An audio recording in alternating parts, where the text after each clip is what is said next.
السلام علیکم شاہ جی، وعلیکم السلام کیا حال ہے مولانا. شاہ جی آپ کا؟ الحمدللہ، اللہ کا لاکھ لاکھ شکر ہے مولانا. شاہ جی آج کا جو ہمارا ٹاپک ہے وہ بہت ہی سینسٹیو ہے، اور وہ ایک ایسا ٹاپک ہے کہ جو کہ میرے خیال سے ہر گھرانے کی ایک ضرورت سی بن چکا ہوا ہے، اور وہ ہے سکون. آج کل ہر شخص کو سکون چاہیے زندگی میں. جس سے بات کریں وہ کہتا ہے یار بے سکونی سی ہے، سکون نہیں مل رہا، یار پریشان ہوں، ٹینشن ہے. مطلب ہے کہ اس کا تعلق ان لوگوں سے نہیں ہے کہ جو شاید غریب ہے، ایون امیر ترین لوگوں سے بھی اگر آپ بات کریں ان کا بھی آگے سے جواب یہی ہوتا ہے. اوپر سے تو کہہ دیتے ہیں ہاں جی اللہ کا بڑا شکر ہے، لیکن ساتھ کہہ دیتے ہیں یار یہ مسئلہ بھی، یہ مسئلہ بھی، یار سکون نہیں مل رہا، یار بڑی بڑی بیزاری ہے، آوازاری ہے. تو میں چاہتا ہوں کہ اس کے بارے میں ہمیں تھوڑی سی بات کرنی چاہیے، کیونکہ یہ میرے خیال سے کہ بہت امپورٹنٹ ایشو ہے آج کل کا. اس کے بارے میں کچھ ہمیں بتائیے پلیز. بتانا کیا ہے، میں سمجھتا ہوں کہ یہ جو سکون کی تلاش میں ہر دوسرا فرد اس وقت مارا مارا پھر رہا ہے، تو غور کرنے کی ضرورت یہ ہے کہ وہ کون سی وجوہات ہیں جو بے سکونی کا باعث بن رہی ہیں. بالکل.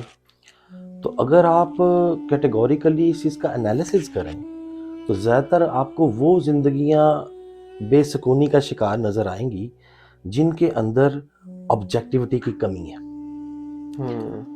تمام وہ زندگیاں جن کے اندر آبجیکٹیوٹی کی کمی ہے وہ رزلٹنٹلی جون سا ہے وہ محنت تو کر رہے ہوں گے، کوشش تو کر رہے ہوں گے، لیکن وہ جو بھی محنت اور جو کوشش کر رہے ہوں گے کیونکہ اس میں کوئی ایم نہیں ہے، کوئی آبجیکٹیو نہیں ہے ان کا، مطلب زندگی کا مقصد کوئی نہیں ہے، زندگی کا مقصد نہیں ہے. تو مقصد کا تعین نہ کر سکنا زندگی کے اندر بیسیکلی وقت کو ضائع کرنے کے مترادف ہے. اور جب آپ وقت کو ضائع کرتے ہیں تو اس کے نتیجے میں آپ کو صرف اور صرف دو چیزیں حاصل ہوتی ہیں، ایک نا امیدی اور دوسرا اس نا امیدی کی وجہ سے مایوسی. تو آج کے دور میں سب سے بڑا جو مسئلہ ہے جس کو آپ کہتے ہیں بے سکونی، یا آج کے دور میں ہر دوسری روح جون سی ہے یا زیرو جون سا ہے وہ سکون کی تلاش میں ہے. تو اس کی سب سے بڑی اور بنیادی وجہ ان کی زندگی میں آبجیکٹیوٹی کا فقدان ہے، اس کا تعین نہ کر سکنا. لیکن شاہ جی دیکھیں، جس طرح کچھ لوگ کہتے ہیں یار ہم بیٹھ کے فار ایگزامپل کوئی ڈرامہ دیکھ لیتے ہیں یا مووی دیکھ لیتے ہیں یا کوئی گیم کھیل لیتے ہیں تو ہمارا ذہن ادھر ادھر ہو جاتا ہے، تو ہم تھوڑی دیر سکون میں رہتے ہیں، اور جو ہی اس فیز سے پھر باہر آتے ہیں تو وہ پھر وہی پرابلم سٹارٹ ہو جاتی ہے. تو اس کا مطلب ہے کہ موبائل فون کا استعمال ایک سکون کا باعث بن رہا ہے. بیسیکلی سکون کا باعث نہیں ہے، یو آر جسٹ اور most of us are just killing the time. تو ہم ہائبرنیشن میں چلے جاتے ہیں بیسیکلی جب ہم اس طرح کے کام کرتے ہیں جن میں کوئی آبجیکٹیوٹی نہیں ہوتی. تو ایک بات یاد رکھیں کہ جب ہم وقت کا ضیاع کریں گے تو ہم فطرت سے دور ہوتے جائیں گے، اور بالکل ویسے ہی ہم زندگی کے اندر آبجیکٹیوٹی کی پہچان نہیں کر سکیں گے. ٹھیک ہے، اب آبجیکٹیوٹی اگر آپ زندگی کے اندر یا کوئی اپنا ایم یا کوئی آبجیکٹیو ڈیفائن کرتے ہیں تو وہ بیسیکلی آپ کے لیے ایک سورس آف موٹیویشن ہے. جیسے سکون بیسیکلی ڈائریکٹلی کنیکٹڈ ہے کس سے؟ خوشی سے. لیکن زندگی تو اٹ سیلف جون سا ہے وہ اونچ اور نیچ کا نام ہے نا. آپ کبھی بھی کسی بھی حالت میں مستقل نہیں رہ سکتے، کیونکہ اس زندگی کے اندر تبدیلی یا چینج ایک واحد کانسٹنٹ ہے. تو اس کا مطلب ہے کہ آپ کی زندگی میں خوشی بھی آئے گی اور غم بھی آئے گا، لیکن وہ خوشی اور غم آپ کے دل پر کتنا اثر اور اس کا تاثر کتنا سخت قائم رہتا ہے، یہ بیسیکلی آپ کے دل کی حالت اس کا تعین کرے گی. اور اگر آپ چاہتے ہیں کہ آپ کا دل حالت سکون میں رہے، مستقل، تو اس کے لیے آپ کو وہ سورسز ڈھونڈنے ہیں جو آپ کے لیے مستقل موٹیویشن کا باعث بنے. اب میں اس معاملے میں یہ صرف کوئی مذہبی مسئلہ نہیں ہے، یہ نفسیاتی مسئلہ بھی ہے. لیکن مذہب کیونکہ ٹاپ انٹلیکچوئل لیول کے اوپر جا کر انسان کے کانسیپٹس کو ڈیفائن کرنے کی کوشش کرتا ہے، اور اس نے کیا بھی ہے. بالکل.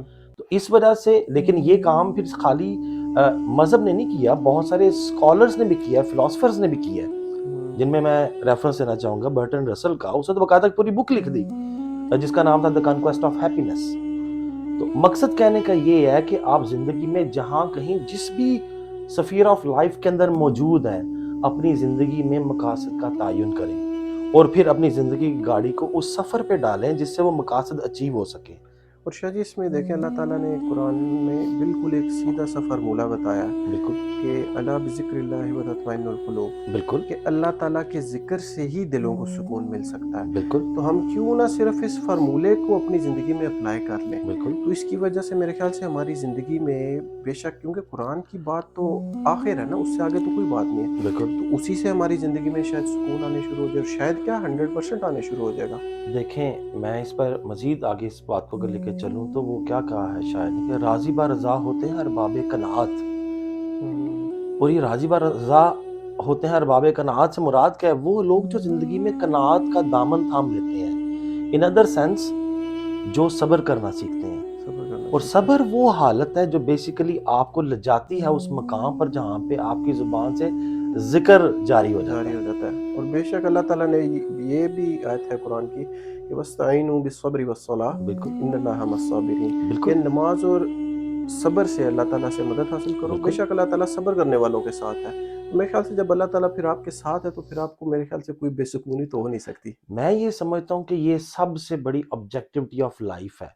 کیا کہ آپ اس خالق کا اس خدا کا جس نے آپ کو تخلیق کی ہے اس کے سہارے کو پہچاننے کی کوشش کریں زندگی میں، اس کے ساتھ اپنا رشتہ جوڑ اس لیں کے ساتھ جیسے اپنا رشتہ جوڑ لیں. تو یہ ایک انمٹ اور انفینٹ قسم کا ایک سورس آف موٹیویشن ہو جائے گا آپ کے لیے. بے اور شک. جب آپ کا یہ سورس آف موٹیویشن جو سا انفینٹ ہو جائے گا تو آپ کا دل بھی مکمل طور پہ سکون میں چلا جائے گا. اور یہ دل کا سکون ہے، یعنی کہ جو خدا کا ذکر ہے وہ قلوب کے سکون کا باعث ہے. تو بیسیکلی اگر آپ اس سکون کو سورس آف موٹیویشن لے لیں تو آپ کی زندگی کی موٹیویشن کبھی ختم ہی نہیں ہوگی. آپ کنٹینیوسلی اس راہ عمل پر چلتے رہیں گے اور نتیجہ یہ ہے کہ آپ ابدی سکون حاصل کر سکتے ہیں اس سے. بیسیکلی جس کو ہم سکون سمجھتے ہیں. بالکل بالکل. بالکل ایسے ہی ہے. مایوسی سے بچیں زندگی کے اندر. اور مایوسی کس وجہ سے ہے؟ کیوں ہم وقت کا احترام نہیں کرتے، ٹھیک ہے، آبجیکٹیوٹی نہیں لاتے لائف میں، ٹھیک ہے، اور ایسے سورسز ڈھونڈتے ہیں موٹیویشن کے جن کی ڈیوریشن بہت چھوٹی ہے. تو اپنے مقاصد بڑے کریں زندگی ٹیمپریری میں. ٹارگیٹس ڈھونڈتے ٹیمپریری ہیں ٹارگٹس ہیں. بیسیکلی. اپنے مقاصد بڑے کریں، فطرت کے قریب رہنے کی کوشش کریں، ٹھیک ہے، وقت کی قدر کریں اور مایوسی سے بچیں. بہت اچھی بات ہے شاہ جی. اس کے ساتھ انشاءاللہ اپنی ویڈیو کو یہاں پہ کمپلیٹ کرتے ہیں، اور ویورز انشاءاللہ اسی طرح کے اچھے ٹاپکس کے ساتھ انشاءاللہ آپ سے دوبارہ ملاقات کرتے ہیں. آپ سے گزارش ہے کہ ہماری ویڈیو کو شیئر کیجیے گا، لائک کیجیے گا اور سبسکرائب ضرور کیجیے گا. اپنا خیال رکھیے. اللہ حافظ. السلام علیکم.